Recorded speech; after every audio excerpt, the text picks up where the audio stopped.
Hello, ऐकू येते? तर आता दुसरी आहे कर्मासक्ती. आपण कर्मासक्ती बघतोय की याच्यामध्ये एखाद्याला वाटतं की एखाद्या कामात माझाच हातखंडा आहे, मीच ते काम उत्तम करू शकतो किंवा शकते, म्हणून दुसरे जरी कोणी करत असेल तरी त्याच्या हातातून काढून घेतो. मीच योग्य प्रकारे करीन ही भावना. अर्थात खरंच काही कामात काही जण नक्कीच हुशार असतात. प्रत्येक जणच म्हणा ना कुठल्या कामात हुशार असतो. हे काम आपल्याला बरं जमतं हे आपल्याला माहितीही असतं. त्यामुळे कॉन्फिडन्स असणं, विश्वास असणं हे उत्तमच आहे. हे प्रगतिकारकच आहे. पण त्यामुळे येणारा कर्मासक्तीचा अहंकार मात्र वाईट. अशी खूप उदाहरणं आपल्याला सापडतील. आता तिसरी कुठली आसक्ती आहे? तर कर्मफलासक्ती. तिसरी आहे कर्मफलासक्ती म्हणजे केलेल्या चांगल्या कर्माची फळे मिळणे हे अनेक इतर कारणांवर अवलंबून असते बरं का. एखादे चांगले काम केल्यावर कौतुकाची थाप हवी असते, अपेक्षितही असते. खूप नॅचरल आहे हे. पण ही आहे कर्मफलासक्ती. यावर धनश्रीताईंनी सांगितलेले उदाहरण आठवले. ते सांगते. एका घरात 2 जावा आणि अर्थातच कुटुंबीय एकत्र राहत असतील आणि त्यांच्याकडे समजा पाहुणे आले. एका जावेने चहा केला. दुसऱ्या जावेने चहा ट्रेमध्ये ठेवून पाहुण्यांना दिला. तर थोड्या वेळाने जिने चहा केलाय ना, ती पदराला हात पुसत बाहेर येते. "कसा झालाय चहा? बरा झालाय ना? स्ट्राँग तर नाही ना झाला?" असे प्रश्न विचारते. जेणेकरून चहा तिने केलाय हे पाहुण्यांना कळलं तर बरं होईल. ही असते कर्मफलासक्ती. म्हणजे चहा करण्याचे कर्म मी केलंय तर मला त्याचं श्रेय मिळायला हवे. असं प्रत्येक वेळेस असेल असं नाही. हे उदाहरण आहे. अशी कर्मफलासक्ती लहान मुलांमध्ये पण खूप पाहायला मिळते हां. 2 भावंड असतील आणि वडिलांनी किंवा आईनी घरातली एखादी गोष्ट "आण बरं तिकडून" असं सांगितलं ना, तर दोघंही हिरिरीने धावतात. माझे कौतुक व्हावे, मीच ती देणार वस्तू म्हणून भांडणही होते. अशीच एक गंमत आठवली. असेच 2-3 वर्षापूर्वी म्हणजे आता माझ्या नातवंडाची सांगते, नातवाची सांगते. घरातल्या सगळ्या ज्युनियर्स मंडळींना मी श्रीमद भगवद्गीतेबद्दल काही सांगत होते. तेव्हा स्वातीने म्हणजे माझ्या भाच्या सुनेने एक चांगला प्रश्न मला विचारला. मी तिचे त्याबद्दल कौतुकही केले. तिथेच माझा नातू खेळत होता. लक्ष होतं त्याचं, कान असतात मुलांचे बरोबर. सेशन चालू असतानाच त्याने मला प्रश्न विचारला, "आज्जू" तो मला आज्जू म्हणतो, "ज्ञान म्हणजे काय आहे गं?" मी इतकं स्वीट वाटलं ते. म्हणजे प्रश्न विचारल्यावर शाबासकी मिळते. स्वाती काकूला मिळाली आहे, हे त्याला कळलं होतं. म्हणून होता तो प्रश्न. बाकी ज्ञान म्हणजे काय नाही, काही प्रश्नच नाही, काही समजण्यासाठी नाहीये. पण तो त्याच्यासाठी होता. म्हणजे ते इतकं गोड वाटलं, की आणि मुलांची ती कर्मफलासक्ती मात्र फार क्यूट असते. छान वाटते ती. आता चौथी आहे ती अकर्तृत्वासक्ती पण असते. ती बघूया. आपण एखादे काम कंटाळून, घाबरून, मला जमणार नाही, हा विचार करून सोडून दिला ना, तर तो त्याग नाहीये. कामाचा त्याग नाही, तर तो असतो पळपुटेपणा. हे तर आपल्याला माहिती आहे. ही झाली कर्तृत्वासक्ती. हिचा अनुभव आपण स्वतःही खूप वेळा घेतच असतो. बऱ्याच वेळेला एखाद्या कामामध्ये आपल्याला भीती वाटते, जमेल का नाही असं वाटतं आणि सोडून देतो, प्रयत्न करत नाही. मग काका म्हणतात ती अकर्तृत्वासक्ती आहे. तीही चुकीची आहे. आता या श्लोकाचं सार काढायचं झालं ना, तर असे म्हणता येईल, की एखादे कर्म माझ्याशिवाय अडेल, होणार नाही. एखादे कर्म मीच उत्तम करू शकतो. मी उत्तम करतो म्हणून मी कौतुकास पात्र आहे. आणि चौथे म्हणजे मला हे जमणारच नाही. असे वाटून कर्म न करणे, या चारही गोष्टी नैष्कर्म्य सिद्धीला किंवा ज्ञानयोगाला बाधक आहेत. आता पुढचा श्लोक बघूया, 5वा. नहि कच्चित् क्षणमपि जातु तिष्ठत्य कर्म कुरु. कायते ह्यवशः कर्म सर्व प्रकृतिजैर्गुणैः. आता कश्चित जातुही म्हणजे कोणताही मनुष्य कोणत्याही वेळी निश्चितपणे क्षणमपि म्हणजे एक क्षणभर सुद्धा अकर्मकृत न तिष्ठती.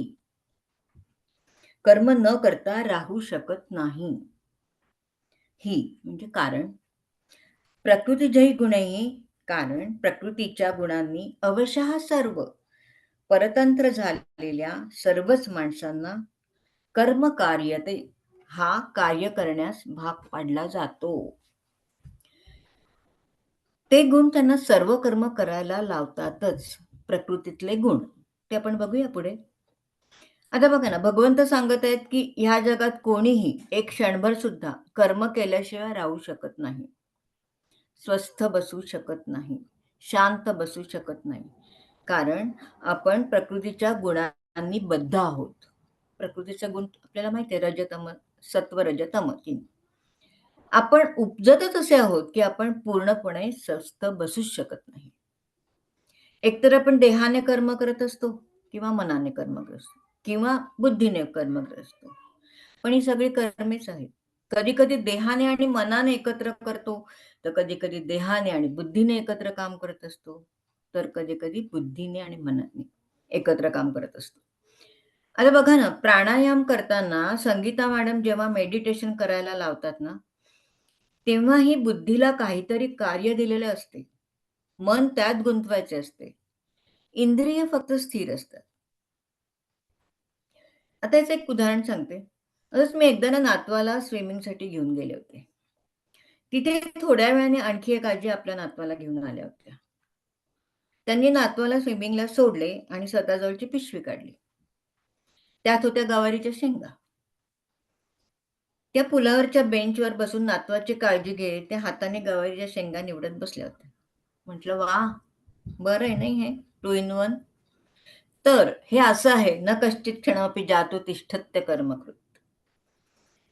हे का, तर प्रकृतीचे 3 गुण सत्व, रज आणि तम हे आपल्याला कोणते ना कोणते काम करायला भाग पाडत असतात.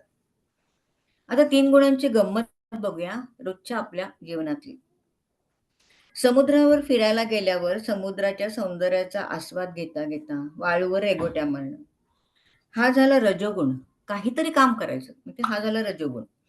तो जागृत असल्याचा हा पुरावा. एखाद्याचे किंवा एखादीचे बसच्या किंवा ट्रेनच्या प्रवासात माळ काढून नामस्मरण चालू असते किंवा पोथी वाचनही चालू असते, तेव्हा त्यांचा सत्वगुण जागृत असतो. मग इतर जणींचं कमेंट असतं बरं का, काय बाई शोतो, घरीच करून यावं की जप किंवा पोथी वाचन, इथे कशाला ते. तर असं आहे. आणि ट्रेनच्या बाकावर बसलेल्या 3ऱ्या-4थ्या नंबरच्या व्यक्ती हळू-हळू एकमेकींना ढकलत ढकलत आपल्याला कम्फर्टेबली कसे बसता येईल याची स्पर्धा करत असतात. हा झाला तमोगुणाचा आविष्कार. तर हे असे प्रकृतीचे गुण आपण करत असतो. सगळेच जण करत असतात. आपल्या नकळत करत असतात. सर्व प्रकृतीजयी गुण हे भगवंत सांगतात. भगवंताला माहिती आहे काय काय उद्योग करतो आपण ते. तर पुढचा आता 6वा श्लोक बघूया. कर्मेंद्रियाणि संयम्य य आस्ते मनसा स्मरन् इंद्रियार्थान विमूढात्मा मिथ्याचारस्य उच्यते. तर विमूढात्मा कर्मेंद्रियाणि संयम्य म्हणजे मूर्ख माणूस कसा असतो, तर सर्व इंद्रियांना जबरदस्तीने रोखून धरतो. य इंद्रियान मनसा स्मरण असते. पण जो मनाने त्या त्या इंद्रियाविषयांचे चिंतन करीत असतो, स मिथ्याचार उच्यते. त्याला दांभिक असं म्हणतात. मिथ्याचार झाला, खोटा आचार झाला हा. आपण मागे दुसऱ्या अध्यायातल्या 64व्या श्लोकावर चिंतन करत असताना विधेयात्मा कोणाला म्हणायचं हे बघितले होते. म्हणजे ज्याने आपल्या इंद्रिय मनबुद्धीवर ताबा मिळवला आहे, तो आहे विधेयात्मा. आता भगवंत विमूढात्माबद्दल सांगत आहेत. ज्याने आपल्या इंद्रिय मनबुद्धीवर ताबा मिळवला नाही, मात्र त्यांना जबरदस्तीने रोखून ठेवले आहे, तो आहे विमूढात्मा. तो मनाने विषयाचे चिंतन करतो आणि दांभिकतेने असे दाखवतो की त्याचे इंद्रिय मनबुद्धीवर संयमन आहे. हा मिथ्या आचार आहे, हा खोटेपणा आहे. कर्मेंद्रियाद्वारा कर्मयोग आचरतो, पण त्यात आसक्त होत नाही, तो मात्र श्रेष्ठ. कर्मेंद्रियांनी आपण भोग घेतो, पण नियंत्रण कोणावर आणायचं आहे, तर ज्ञानेंद्रियांवर. आपण ज्ञानेंद्रियांना भोगापासून निवृत्त केले तर कर्मेंद्रिय भोगाला प्रवृत्त होणार नाही. कठीण वाटतं का? नाही ना? बघा, एखादी गोष्ट मी करणार नाही किंवा एखादी सीरियल मी बघणार नाही, असं ठरवलं आणि स्वतःशी खूणगाठ बांधली, तर त्या सीरियलच्या वेळेला रिमोटकडे हात जाणारच नाहीत. इथे ज्ञानेंद्रिय म्हणजे डोळे आणि कर्मेंद्रिय म्हणजे हात, हो की नाही? ज्ञानेंद्रियावर आपल्याला हे आणायचं आहे, आपलं कंट्रोल आणायचं आहे. पण एक नक्की दांभिकतेचा, खोटेपणाचा मिथ्याचार मात्र नक्कीच करू नये. आता माझ्या बाबतीतलं सांगते ना, मी विमूढात्मा कशी ते. आता 9 दिवस उपवास करतो आपण. म्हणजे नवरात्राचे 9 दिवस उपवास असतात. म्हणजे अ, कर्मेंद्रियाला ओळखून झालं, खायचं नाही, काय नाही, दुधातली दशमी भाजी नवमी. पण ते सुजाता हॉटेलवरून जाताना इडली सांबारचा वास आला रे आला, की अरे, काय मस्त वास येतो. हे मनात येऊन जायचं. ऑफिसला जाताना येताना. कारण ऑफिस तर करायच लागायचं ना, उपवास असेल तरी. हा झाला विमूढ आत्मा. तर विमूढ आत्मा हे बिरुद लागतंच बरं आपल्यालाही. केव्हा मनावर लगाम आणायचं ते आपल्याला कळलं पाहिजे. तर खरं पाहिजे ते मिथ्याचार असू नये. आणि मग उपास सुटल्यावर मात्र लगेच एक दिवस जाऊन सुजातामधला इडली सांबार खायचं. हे असायचं. धिस इज सो रॉंग म्हणजे खरंच इंद्रियावर आहे का कंट्रोल? नाही. पण ठीक आहे, विधेयात्मा होण्याचं मनात तर आणूया. आता थांबतोय आपण इथे. चालेल ना? पुढचे श्लोक पुढच्या ह्याच्यात घेऊया. प्रार्थना घेऊया.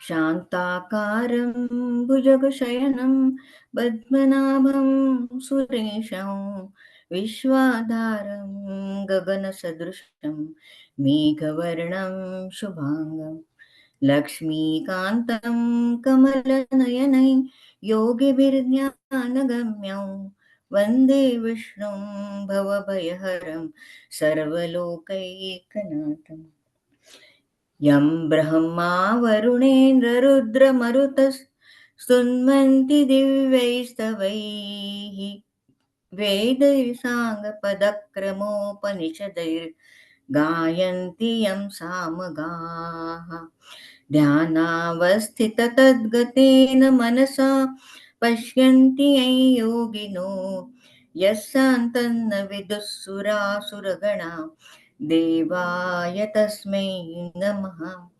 देवाय तस्मै नमः देवाय तस्मै नमः भगवान श्री गोपाल कृष्ण महाराज की जय श्रीमद् भगवद गीता माता की जय श्री ज्ञानेश्वर महाराज की जय जय जय रघुवीर समर्थ.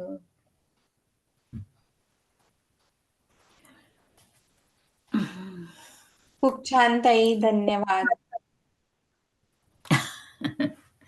ताई ओके, कळलं ना? हो हो, सुरुवातीची जी प्रार्थना आहे ती कुठल्या पुस्तकात आहे? आपल्या याच्यात पण आहे, ह्याच्यामध्ये पण आहे, मूल मोठा मध्ये आहे, याच्यामध्ये आहे, पण ते कुठलं मी तुला खूण करून पाठवते, हो फोटो काढ हो, पाठवा, फोटो पाठवा. किंवा ती लिहिलेली प्रार्थना आहे ती चालेल, करून पाठवते, फोटो तिचा काढून फोटो पाठवते. पाठवलं छान. शीतल, छान सांगितलंस. थँक्यू अरुणा. हा, मस्त. सोपं वाटलं खूप का? दिवसांनी आज प्रार्थना